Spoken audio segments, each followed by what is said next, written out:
I feel লাইফে কোনো না কোনো টাইমে আমরা এই সিচুয়েশনে ছিলাম, আছি, আর ইন ফিউচারেও থাকবো যে আমার বেস্ট ফ্রেন্ড যাবে তার বয়ফ্রেন্ডের সাথে দেখা করতে, আর আমাকে সিকিউরিটি গার্ডে কাজ করতে হবে কাবাব মে হাড্ডি হয়ে। সেদিনকে এরা ঝগড়া করে দুজনে মিলে আমাকে জিজ্ঞেস করে তুই বল কে ঠিক।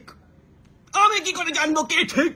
তোরা ঝগড়া করছিলিস। আমি ভাই এসছি মুরগির ঠ্যাং চেপাতে, আমাকে মুরগির ঠ্যাং চেপাতে দেয়। সরি, মাঝে মাঝে ভাই ঝগড়া করে দুজন দুদিকে চলে যায়, আমি বুঝতে পারি না আমি তখন কি করবো। দুজন আমাকে বলে যে ওকে আটকা ওকে আটকা, আমি কিন্তু তার ডাইমা। একে তো আমি বুঝি না যে ওই পার্টিকুলার সময়টায় আমার ডিউটিটা কি। আমি তোর থেকে 10 হাত দূরে দাঁড়িয়ে চারিদিকে তাকিয়ে থাকছি যে আমাদের চেনাশোনা যেন কেউ না বেরিয়ে যায়। হ্যাঁ, তুই প্রেম করবি আর আমি চারিদিকে দেখবো যে তোর মা বাবা আসছে কিনা কোথাও থেকে, or relatives, or any common friends, or your x. Next time থেকে আমাকে তীর ধনুক নিয়ে ঘুরে বেড়াতে হবে, দেখলি আর কোনো অপশন নেই। বিকজ বাই চান্স কেউ যদি দেখে ফেলে সেটা দোষ তুই আমাকেই দিবি। তুই বলতে পারলি না আমাকে আসছিল ওখান থেকে, আরে কোনদিন তোর কপালে হাতুড়ি দিয়ে মারবো আর তোর বয়ফ্রেন্ডটা টাক ফুটো করে দেবো।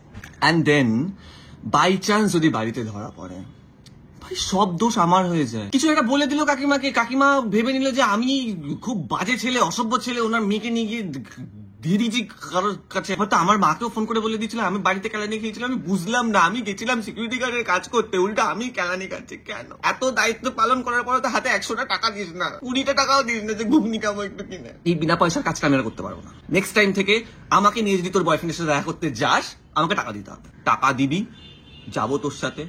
টাকা দিবি না, তোর বাড়িতে ফোন করে বলবো কাকিমা আমার সাথে নেই, আপনার মেয়ে কোথায় গেছে আপনি দেখে নিন।